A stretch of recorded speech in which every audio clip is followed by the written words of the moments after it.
Hey there. I'm in a bit of a complicated situation right now and could really use some advice. My husband, Ethan, who's 35 years old, and I'm 32 years old, have been together for 5 years and married for 2. We met at work, so I didn't know much about his past initially. After dating for a while, we discovered that we both had only one serious relationship after college.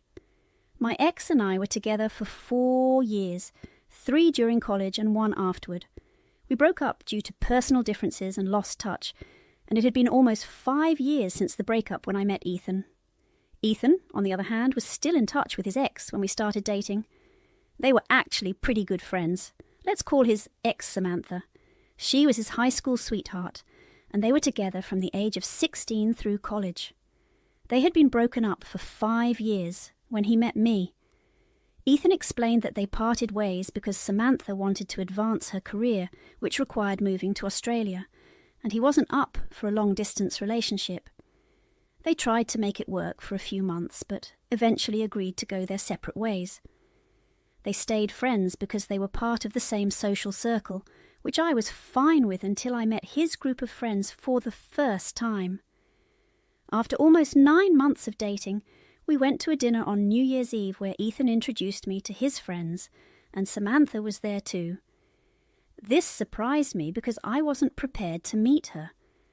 Ethan had always spoken highly of her, so I wasn't initially insecure or anything. But when I interacted with her, her vibe was very different from what I expected. Ethan had described her as warm and relaxed, but I found her to be quite the opposite.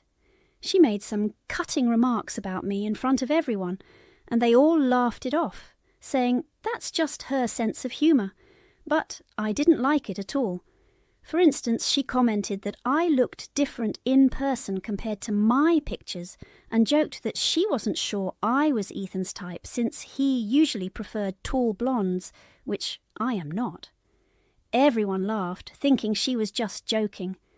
She also remarked about how I was her successor, so she felt she owed it to me to train me on how to keep Ethan happy. These were still harmless comments, and I was willing to look past them. Maybe she had a very weird sense of humour, like everyone said, but then, while we were drinking, she toasted to Ethan finally moving on, and how happy she was for him. I thought that was nice until she added that if she hadn't moved to Australia, I probably wouldn't be here with them.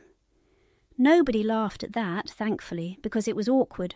She quickly started laughing at her own comment, and everyone forced a chuckle to move past it. It wasn't lost on me that she was still possessive about Ethan. Once we got back home, I told him I didn't want her speaking to me again if he wanted to be with me. I wasn't comfortable with their friendship since she clearly wasn't over him and had been rude to me the entire time. I had put up with her once, but I wasn't going to do that again. I was very clear about my boundaries because, even in past relationships, I've had to deal with situations like this. Thankfully, Ethan understood where I was coming from. He found her behaviour strange and decided he would have to cut her out of his life to avoid issues in our relationship. So that was that. After the incident, I never heard him mention Samantha or speak to her again. He told me he had blocked her, and I was content with that. I met his friends several times after that, and they never brought up Samantha, probably because Ethan told them I didn't like her. Things had been going smoothly until last week. I'm actually pregnant, and last Sunday was my due date. It's Thursday today, and Ethan left to attend to Samantha because she had an emergency. She needed him by her side, so he left 2 days before my due date and came back last night. We had a massive argument about it. I assumed he had blocked Samantha everywhere and hadn't kept in touch with her.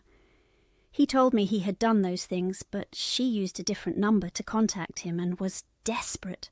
Apparently, she had been diagnosed with stage 2 brain cancer and needed someone to be there for her. I was furious because there was no way I could accept him, leaving me alone when I was so heavily pregnant. I understood it was difficult for him to accept that someone he used to be close to might not make it, but it's not like she was going to pass away the very next day. He could go after he had been there for me through labour and watched his child being born. The day Ethan received the news, he left immediately. I tried to tell him it was ridiculous to leave me alone in my condition, but he insisted he'd be back before I went into labour. He said due dates aren't always accurate, so I might still have another week or so. He told me to just deal with it until he returned and left for the airport that very day without finishing our conversation. He knew I didn't have family nearby. My parents lived in Iowa and I was completely relying on him. After he left, I tried calling him several times, but his phone was off. I was really upset and desperate, so I called my mother-in-law, who has always been nice to me. As soon as I explained the situation to her through tears, she came right over and tried to call him too, but his phone was still off. She comforted me and stayed with me that day as I was really emotional, partly because of the pregnancy hormones. We couldn't reach Ethan until the next day. Even then, he didn't answer our calls and only sent a text saying he would be back soon, hopefully before the baby was born. He apologised for putting me through this and said he would accept whatever punishment I thought was necessary when he returned. He explained that he had to be there for Samantha because she had no family in Australia, and her parents couldn't fly out since her dad was also very sick. She was counting on him for support. That explanation did nothing for me. It only made me angrier. He thought it was more important to be there for an old friend than for his wife. A cancer diagnosis is serious, but it's not more of an emergency than being there for me during pregnancy.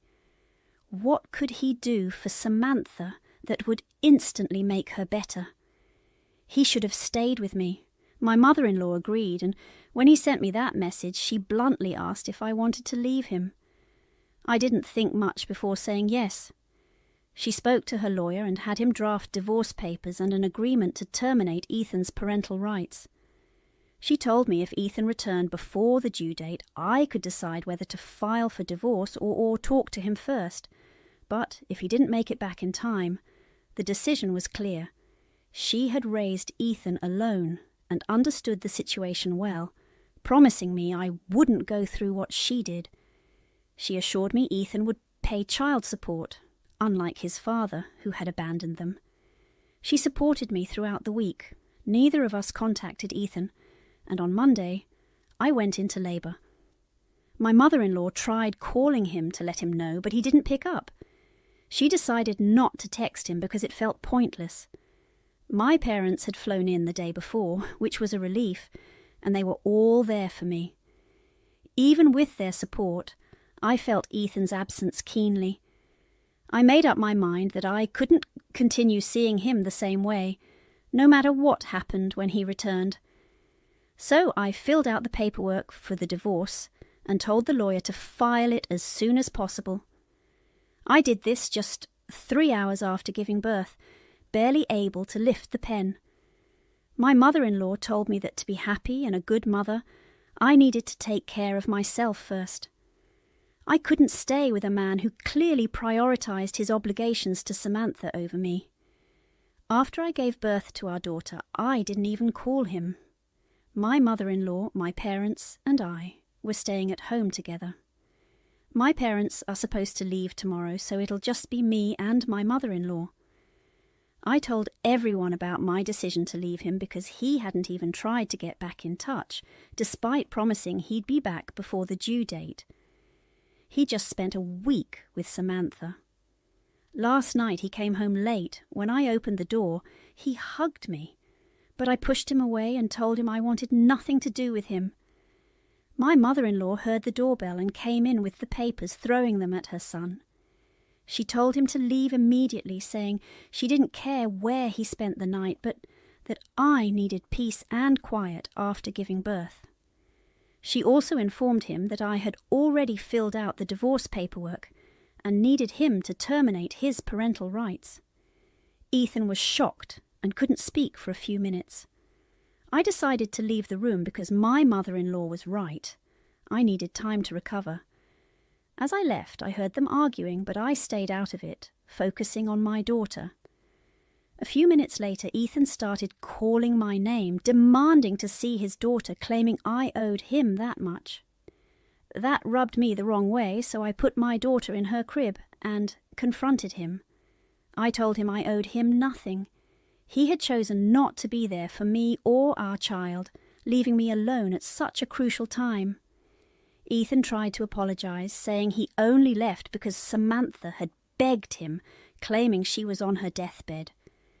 He spent the week comforting her because she had no family there. He insisted it was all platonic, but I told him it didn't matter.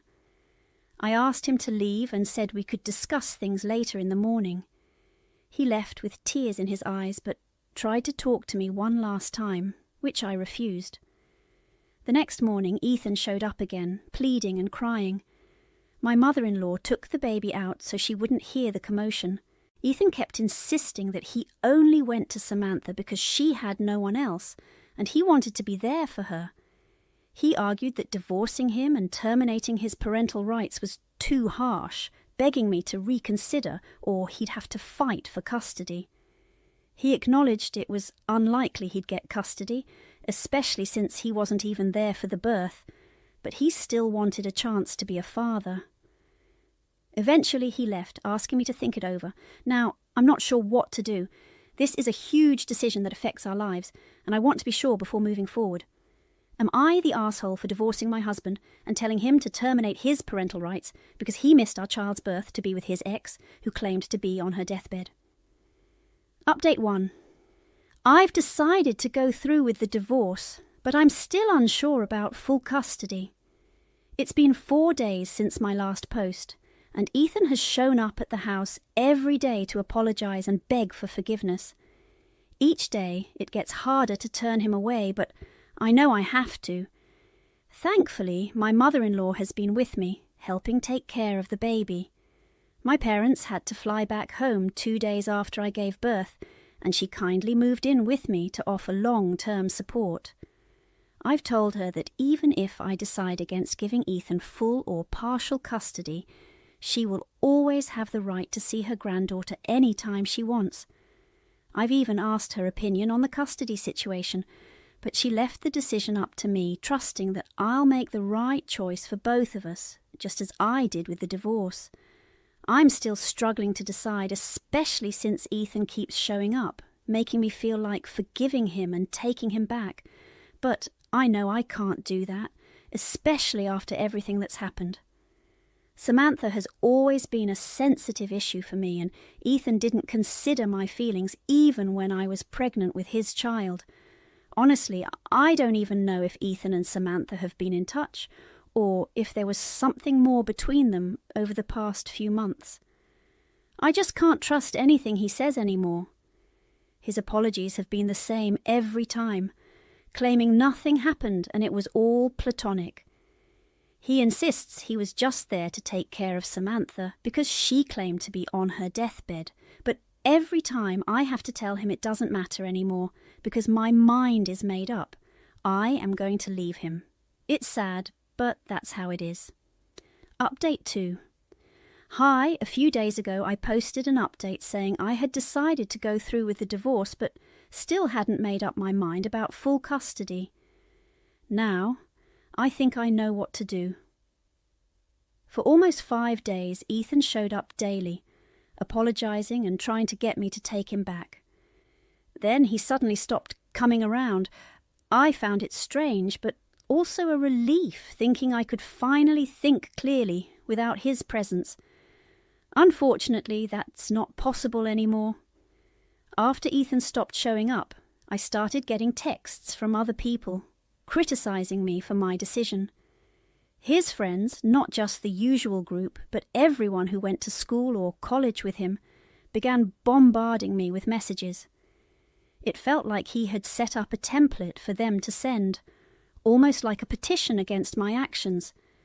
At first I blocked people left and right, but then they started making fake accounts to keep texting me. There are only so many people I can block. Besides dealing with all this emotional stress, I'm still recovering from childbirth and trying to be there for my newborn daughter. It's exhausting, and this harassment is the last thing I need. If Ethan really cared about me, he wouldn't put me through all this during such a delicate time. It's clear he only cares about himself, and I don't think I need to worry about my daughter's custody anymore. I'm going to file for full custody, and that's it. He still has the papers and can sign away his rights if he chooses not to contest it. I've spoken to my lawyer, and this is happening. The messages I've been receiving aren't nice, and I'm certain he's behind them. He must have written the template and told his friends to send it to me.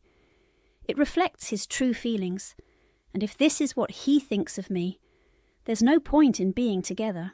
The messages contained a line that really upset me. We never expected you to be the kind of person who would use their child as a pawn to punish their partner and play mind games. Is he serious? Does he really think I'm using our daughter to punish him? It shows he doesn't understand how marriages or parenting work. That comment hurt me deeply and solidified my decision. When I showed the messages to my mother-in-law, she was also angry and wanted to confront him, but I asked her not to. It wasn't worth it. He'd just deny any involvement, even though all his friends sent similar messages. I don't understand why he involved his friends. Their opinions don't matter to me. They're not my friends. I think he thought overwhelming me with messages would pressure me into changing my mind, but he doesn't know me at all if he believes that. I didn't even change my mind when he came every day begging for forgiveness, because I knew letting him back would be bad for both of us, and especially for our daughter. It was tough, but I stood firm because I don't easily bend under pressure. After being with me for so long, he should know what kind of person I am, but it's clear he doesn't. Every day it's becoming clearer that leaving him is the right choice. Even if everyone he knows starts texting me, I won't change my mind. This whole ordeal has only made me more certain that I'm doing the right thing. As long as the people I love support me, I don't need to worry about anything else. Update 3. The legal proceedings for the divorce and custody agreement are starting in a couple of days.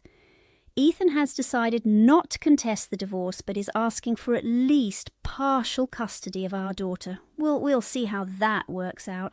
I'm open to the idea, but don't want to implement shared custody until she's at least a couple of years old.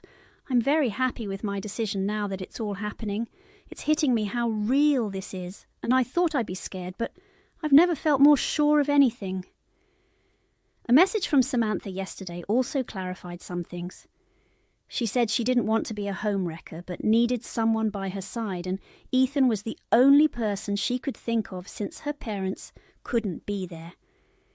She admitted she'd tried contacting him several times over the years, but he had always turned her down because he knew I wouldn't approve. However, she believed her oldest friend would always be there for her, especially when she was sick, which is why she reached out. She also mentioned they shared a moment and ended up kissing for a couple of minutes. Ethan apparently pulled away, saying he couldn't do this, especially while I was pregnant. Samantha presented this as evidence of his loyalty to me, but it only confirmed my suspicions. Knowing this, getting the divorce and custody on my terms should be straightforward. I've spoken to my lawyer and we've adjusted our petition to ask for more because I feel I deserve it, having been cheated on.